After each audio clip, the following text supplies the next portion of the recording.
Thanks for tuning into our first video in our new vlog series we're going to launch called Action Answers. In this vlog series, we're going to go after the tough questions, concerns within the industry, whether you're a runabout boater all the way to a water sports boater that you might not know, that you didn't get the questions from the dealership, that you're looking online and you're not finding good answers. We're going to be raw and real and provide honest feedback for you guys to make educated decisions as a boater, whether you boat with us at Action Water Sports or in general. So from there, any questions that you have throughout this vlog series, we want to hear those things. We want to hear your concerns. Leave them in the comments below, and then we're going to pull experts like Chris Wilson over here. We're going to introduce him in just a second throughout the industry, whether you're in service, parts, finance, to start addressing some of these things for you.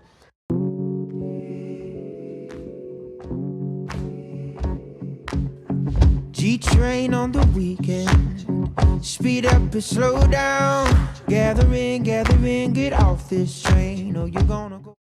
So I want to introduce Chris. Chris, why don't you tell us a little bit about yourself?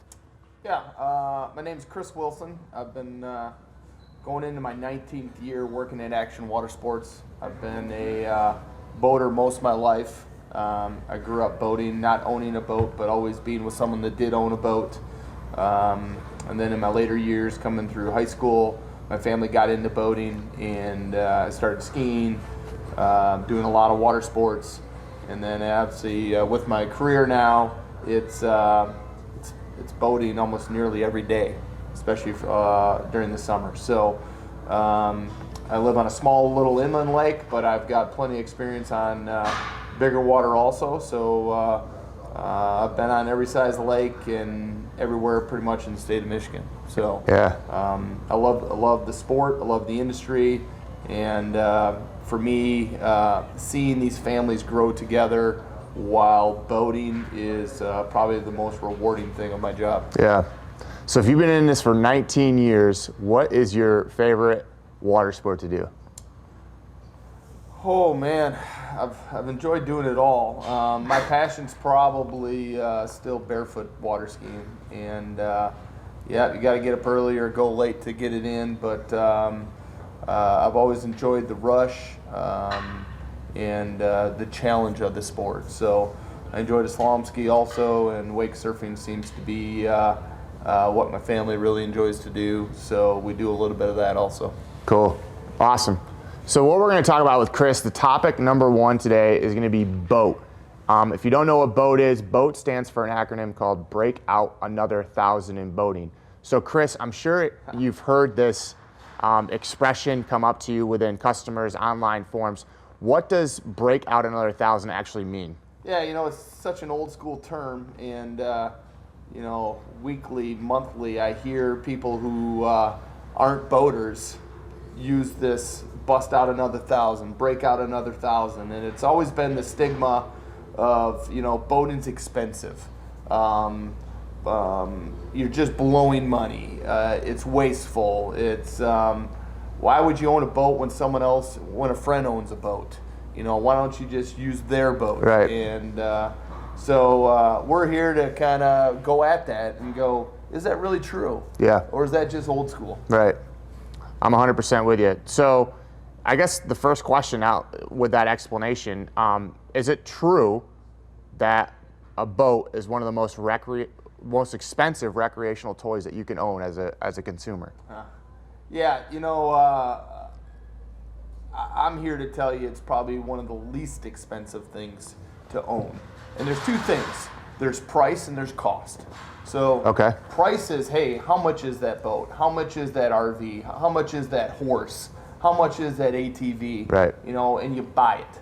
Right. And like straight up price tag. Straight up, just what's the price? Right. And that's what you write the check for. That's what you finance. That's what you, whatever the option is there. But really, what is the cost? So from the time you buy that boat, or buy that RV, or buy that sports car, or invest in some horses and a trailer and do that sport, or invest in you know, other recreational activities, from the time you start that to the time you end that or decide to upgrade or do something else, what did that toy cost you? Yeah.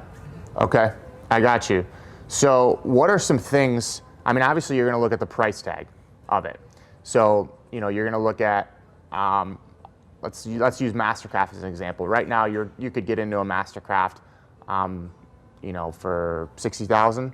Sure. To start in. Okay, Yeah, so let's look at that. So you get in there, you look at a Mastercraft for 60,000. What are other things you have to consider when making that purchase to where this breakout in another 1,000 could be in play?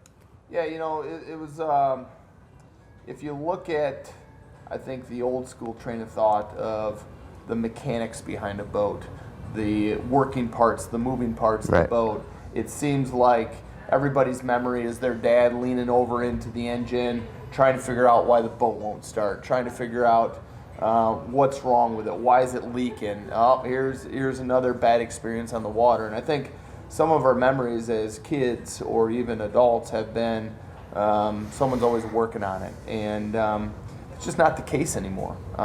These boats are coming with a 5-year tip-to-tail warranty, so you have 5 years of peace of mind of boating. Right. And it's 2017, so in the end of the day, these things are built to a whole new level. Right. But not every brand is built to that level. Right. Some brands are built to that level. Right. So it's kind of like buying a Hyundai versus like a BMW. You know, those are two totally different. They're both cars. Without a doubt. But they both have 4 wheels. They both have an engine. Right. They both go 60 miles an hour down the road. Yeah. But that's about where it stops on the comparison. Okay. You know, ride quality, performance, handling.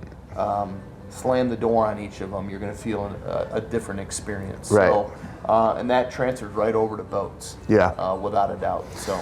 Okay, so you're saying, you know, one of the concerns when buying a boat is it's going to break down, and you're saying that in 2017, in today's age, these boats are coming with a, you know, our boats at least at Action Water Sports are coming with a 5-year warranty. Yeah, so correct. So that takes out. You have 5 years of peace of mind, but also the boats that Action Water Sports sells and some of the other brands out there. Are just built to a whole nother level of care and quality in the processes that are being used and the premium materials that are being used in the boat, and they're going the extra step, these manufacturers are. So you know, to say bust out another 1,000 is definitely a myth in today's era. Yeah, and especially in terms of like mechanical things that are going to break down on you. Yeah, you know, without a doubt. 99% of the stuff is going to be covered under warranty. And Hands down. so, okay, so let's move away from the mechanical side of things. If you're a boater, what are some other things that, you know, you're going to want that are going to cost money in addition to that price tag? Yeah, so I always talk to my customers about, you know, try to focus more on cost, because our clients, boaters, you know, yeah, you might have a little more money tied up, but in the end of the day, you know, what's it costing me to own this boat? And so if you look at depreciation, you look at what routine maintenance costs, you look at what gas costs, you look at what insurance costs, storage, that type of thing. Yeah, so a dock or a lift. Yeah, so when you try to break that stuff down and you go, all right, boat might depreciate somewhere between $3,000 to $5,000. Is that a pretty average per year? That's pretty average. You know, depending on what you're spending. If you're spending, you know, 60 to 100,000, I think that's pretty average. If you're spending 150 to 250,000, it's on a percentage basis, you're going to feel about the same type of depreciation. But I go, all right, $3,000 to $5,000 for depreciation. Routine maintenance on a yearly basis might cost you somewhere in the $300 to $500 range. Insurance is going to be somewhere in the $300 to $600 range. Gas is $1,000. So, you know, you take those costs and you put them together and you go, all right, this is somewhere in the $5,000 to $7,000 of true cost to own. In addition to the price tag. In addition to the price tag. Right. But what is this costing me on a yearly basis? Somewhere in the $5,000 to $7,000 range, $6,000 to $8,000 range. Mm-hmm. You can't go to Disney World for a week for $5,000. Right. You can't go on a family vacation with a family of 5 for $7,000 to $10,000 at times. Right. So if you take I can boat for a whole season, 4 to 6 months. Michigan maybe 4 to 5 months, but together as a family using a boat to enjoy your time together, enjoy your time in the water together, for somewhere in the $5,000 to $8,000, $5,000 to $7,000 range. You can't go on vacation for a week for that these days. Right. So if you want to look at value and time spent together as a family, for $5,000 to $7,000, I look at it as a pretty intelligent investment. Right. And a lot of times too, like as I'm just thinking about this, like insurance is yearly, it's annual. Yep. Gas is going to be annual. Yep. But like once you buy your dock and lift, that's there for years. Correct. And slips are going to be annual, but some of that stuff is just like, it's there once you buy it. A lot of your accessories, if you buy a wakeboard, a knee board, a skis, that's stuff that you can use for years. Yeah, without a doubt. And you're going docks, slips, all this stuff, but there's nothing wrong with trailering a boat. I mean, the ability to hook up and go around Right. this great country we live in. Yeah, or that's this very great true, world we especially live in Michigan. And the bodies of waters that you have access to is, there's nothing wrong with that. And so, in the end of the day, yeah, docks and lift have some costs, slips have some costs, but if you want to minimize your costs, I mean, trailering the boat also is a great opportunity to see what the United States or the lakes in this world provide to you. Right. Perfect. So I got a good idea at that now. So let's go back down to depreciation value. Yep. That's something that, I think needs to be considered when you're purchasing anything. Yeah. So let's break it down. A brand new boat, you said a good, solid way to think about it is $3,000 to $5,000 per year is what you're looking at for depreciation value. Correct. Right. Yeah. Depending on what you take care of it. Point. Yep. Yep. And then, but if you're looking at a used boat, and I know this is really hard because there's so many factors, but let's just get general here. On a used boat, what's kind of depreciation values look on used boats? Yeah, so using the terminology 3,000 to 5,000, I highly recommend if you're going to buy a boat to own it for more than 3 years.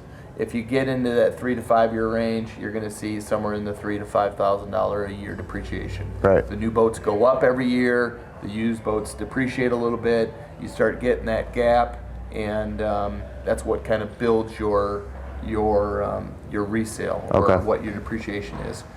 To me, buying a used boat or buying a new boat is more or less what features am I looking for? What do I want to invest or spend? And so it comes down to more or less that rather than it's just better. It's better to buy a used boat. It's better to buy a used boat. Looking at the cost long term, I don't think the cost is much different between new or used. Really? As long as you're going to keep the boat for 3 to 5 years. If you try to sell the boat in a year or two, you've got to be enough less money compared to a new one for that customer or that new buyer to justify it. Right. So that's not always the case in the 1 to 2 year range, but when you get to 3 to 5 year range, the spread is good enough where there's people out there that'll justify, hey, I'd buy this 3 or 5 year old one to save myself $10,000, Right. $15,000. So Okay. So in terms of depreciation, your best advice, I mean, kind of as like a blanket rule, plan on having that boat for at least 3 to 5 years. yeah, especially on the new side of things. Yeah. So if you're going to buy used, to me, the used has already started its depreciation. So I'd plan on closer to $3,000 a year if you're in that 30 to 70,000 price point. Right. When you get below 30, I bet you it drops to 2,000 or 1,500 a year in depreciation. So, and a lot of our customers at Action Water Sports, they'll come in and they'll spend $20,000. And then in 5 years, they come back and go, hey, I'm ready to upgrade. I'm ready to put another $20,000 with it or $30,000 with it. Well, that $20,000 boat at that point might still be worth $18,000. $16,000 in 5 years. It's only depreciated that much. Yeah. So, and then they jump up to the 40 price point, and then they jump up to the 60 price point. And so a lot of these families are getting into boating and then slowly stepping up because the cost of ownership is very, very minimal. Right. for Right. what you're doing and what you're getting. Yep. Yeah, okay, that makes sense as you break it down like that. And I think the depreciation value, like if you're going out and buying a Corvette, the depreciation value in a Corvette is probably going to be worse Yeah. than Yeah. a boat. Yeah. Oh, hands down. Typically, you see in the car industry, this is a pretty easy standard to go off of, but a boat over a 5-year period, they say depreciates somewhere in the 20 to 25%. Yeah. So you have 75 to almost 80% of your value left that you spend on that boat. Right. Which would be that And- 3 to 5 grand. Yep. Where a car, typically you lose somewhere 65 to 75% of its value in 5 years. So it's almost, completely triple of cost of ownership compared to a boat. Right. So, but Jathan, don't think all brands are created equal, because that's the mistake that happens in the resale world. Not all brands are built the same. Not all brands are created equal, and some boats do depreciate more than others. Right. So that's why you have to do a lot of research beforehand, before you even walk into the store, on what you're looking. I guess let's go into that. If I'm going to go buy a boat, knowing what you just told me, how do you better prepare if you have this stigma of break out another 1,000 in your mind, how do you prepare yourself better for when you're walking into the store? What steps are you going to take? Yeah, so I think one of the things to remember is this is 2017. So a Hyundai is a shiny, pretty car Right. that looks nice and the interiors look nice. And so is a Chevy, and so is a BMW, and so is a Mercedes. Right. And so when you walk into the showroom of a boat dealership, all the boats are going to look shiny and have chrome on them. Right. And have pretty colors, and Right. they all have an engine in them. And but when you get into how is this boat built compared to other boats, how is this brand that you're dealing with cut a corner to save $1?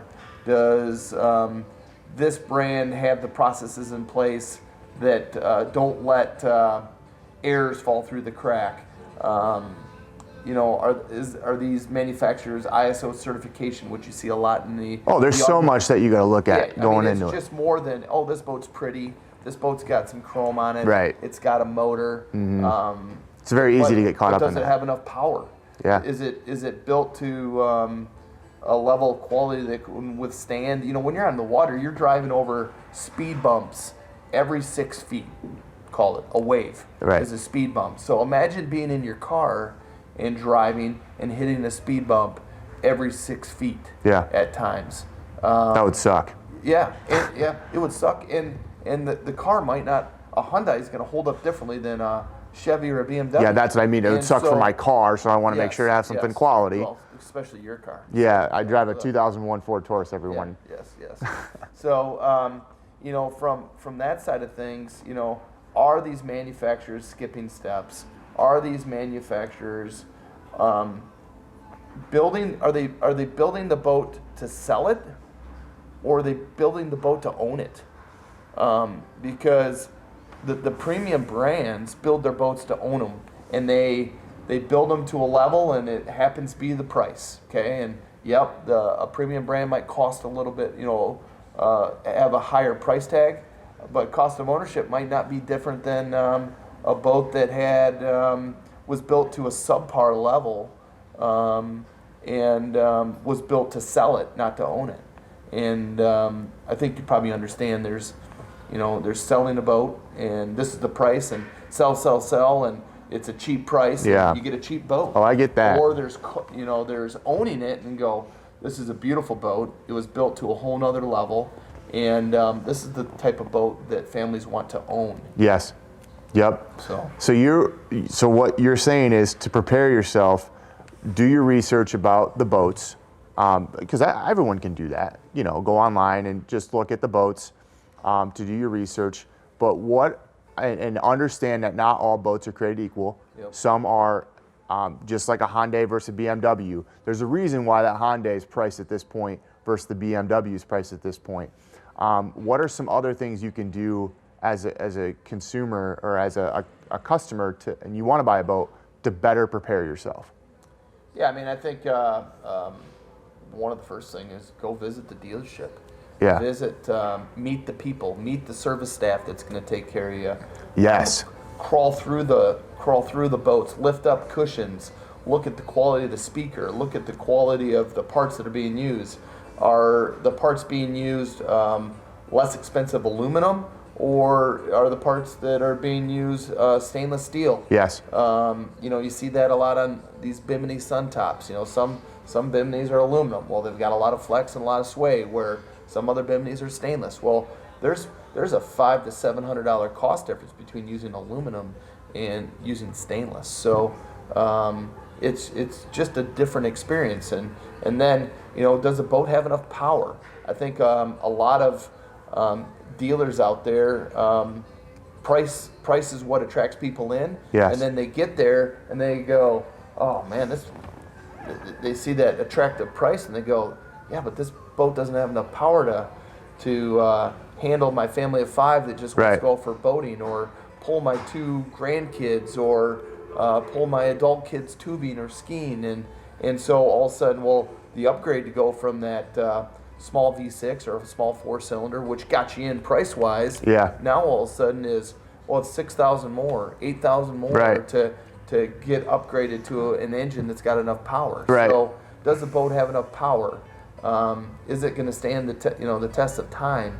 Is it going to weather well? There's all different levels of boats are used have gel coat in them, and gel coat's not paint. It's it goes on similar to paint, but it's a different material than paint. Right. There's different qualities of gel coat, and so as you get in different qualities, some fade quicker than others. So does the manufacturer, are they using a cheap gel coat, or are they using above industry standard gel coat? So the vinyl, the thickness of the vinyl, the thickness of the carpet. Yes. The speakers in the boat, is it is it something you would go buy at a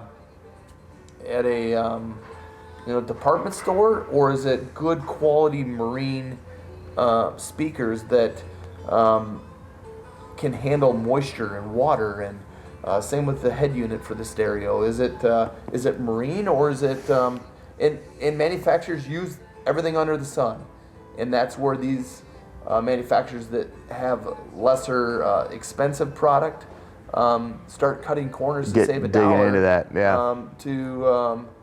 to try to make the price attractive. Right.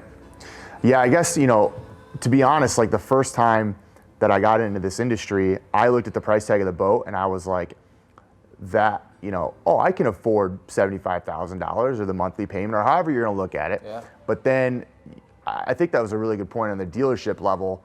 If you're going to, we talked about in the beginning, you're looking at an additional cost, depending on what type of boater you are, of $3,000 to $7,000 of extra stuff, whether that's all annual reoccurrence or one-time cost. And the dealership is heavily involved, not just sales, but service, parts, finance, dock and lift involved. So you want to make sure that every step of that way of spending your additional money is going to be taken care of, so you don't incur more expenses beyond that. I think that's a great point. Yeah, I mean, without a doubt. I mean, when you make this investment, I don't care if it's $5,000, $10,000, $50,000, $100,000, $300,000. It is a ton of money, and you work really, really hard to get to that point to make this investment. And so, to me, when you purchase a boat, you're also purchasing the dealership. You're purchasing the people within the dealership. You're purchasing the service that you're going to receive. And so, to me, you need to go in. You need to meet those people. You need to see the facilities. You need to see the processes and the operation. And I think another good thing to look at is, how long have the employees been at that dealership? Are they full of just new people, or do you look around and you see some guys and girls that have been there a long time? Yeah. And because that says something about the dealership also. Oh, absolutely. So, I think you got to weigh all that, you know. But without a doubt, it's just not a boat purchase. It is an experience purchase. It's buying the boat, buying the dealership, buying the people of the dealership. Yes. So something to wrap your head around there. Yeah, perfect. So I hope that this really helps you guys understand what Breakout Under 1,000 is. I think we hit it pretty well head on. Chris, you gave some great answers on some stuff. If you guys have any more questions on this, please let us know in the comments. For future episodes, leave some comments on what you guys want to know. Chris, appreciate the answers, brother. So. Have a good day, guys. Thanks a lot for watching. We'll talk to you soon.